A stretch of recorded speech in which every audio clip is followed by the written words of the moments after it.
completely out of the woods when told to be sorry, and then if we have any surprises that we brought in, there'll be a bit more side around, and also again into the forest, and it'll be windier, and it will also be fresher for the told.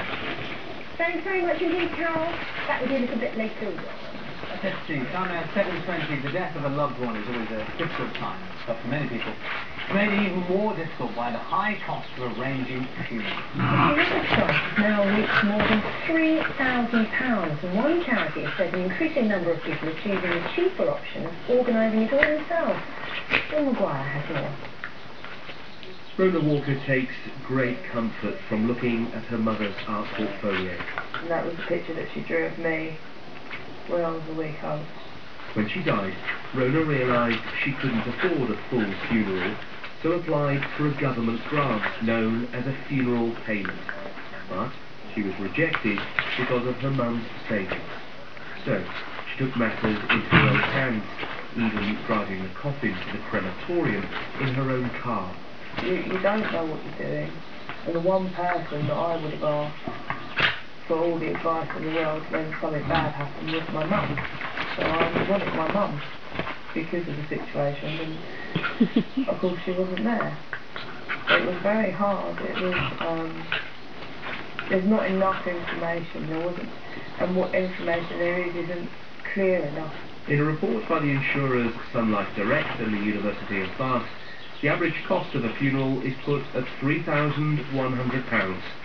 Those struggling to afford it can apply for a funeral payment, but on average it's worth just over £1,200, and many applicants are unsuccessful. The report says the system is confusing, complicated, and families are faced with committing to paying for a funeral before knowing whether or not they'll receive a grant in the end. At this burial ground in the South Downs, the charity The Natural Death Centre tells me it's experienced an increase in the number of people worried about money. The change I have seen over the last few months has done some questions about eco and green, which I think is pretty mainstream and well established now, to questions about finances, financial problems, DIY funerals, direct cremation, that sort of thing. There are many reasons behind the rise in alternative funerals.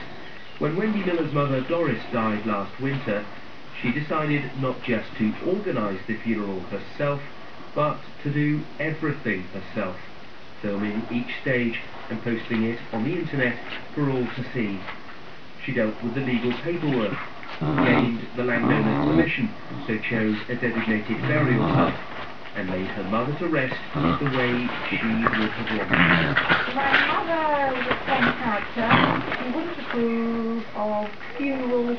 She didn't like spending money unnecessarily. I think that's the green principle. We put them together.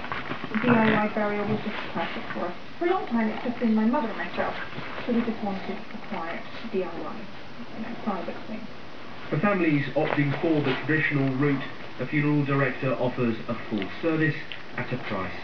But whichever path is chosen at this most difficult of times, there are difficult decisions to be made.